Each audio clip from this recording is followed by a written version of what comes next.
I'm interested in understanding how, the arts can be a vehicle of cultural commentary and cultural critique without falling into propaganda. And it just seems like our cultural moment is one that is very suspicious of any form of art or anything that does not have a blatant, ideological stance on it, whether it's a secular ideological stance or an extremist right, stamp of approval on it. We've got these kind of triggers, but when I look at fairy tales, they seem to have a passport to bypass a lot of what we see in our modern day. I wonder if you could speak into that a bit. Yeah, I think that it's okay for art to sometimes be social commentary. That is completely fine. It's something that's always existed. If you think of, if you remember in the time of Socrates, the frogs play that was mocking Socrates, like there is a role for art to in some ways be a social commentary. But I think the problem that happens is when then things are reduced to social commentary. When things become just a vehicle for messaging, then Hmm. it's the equivalent, like you said, it's basically propaganda. Now, what's interesting, what's great about propaganda is that it's boring. It's actually, people don't like it. Yeah. And so it's actually very short lived. When you try to push art too much towards propaganda, at some point, people get tired of it and just don't want to look. And so, obviously, the communists could force you to look at it. The communists could force you to look at their propaganda.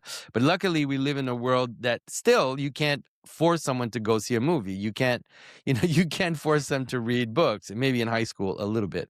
And so, so what's interesting is that I think that the naturally things now will start to move kind of away from propaganda if they want to be able to gather people's attention again. It doesn't mean that works won't have a certain smell or a certain, a certain direction, you could say, even in terms of their political leaning, and that's not wrong. Hmm. Um, and so I think that that's it. We just have to find a way to and people's attention, especially if you think of the attention long term, sometimes you can get people's short term attention with a lot of scandal and like kind of a political, a political mallet, you could say. But if you want to create culture that has a kind of long term, let's say a long term vision, then you have to be able to, let's say, tap into deeper patterns. So, like a simple example, I love Matt Walsh as much as anyone, but he wrote this children's book that's basically just like a political mallet, right? It's just a political Right. hammer.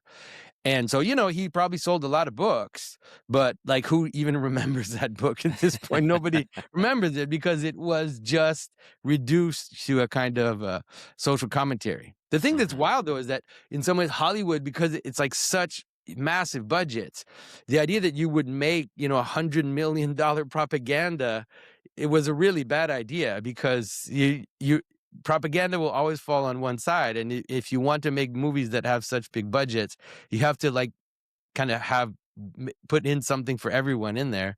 So Hmm. hopefully we're going to see better. I think we're going to see better times come pretty fast. I hope so. Yeah.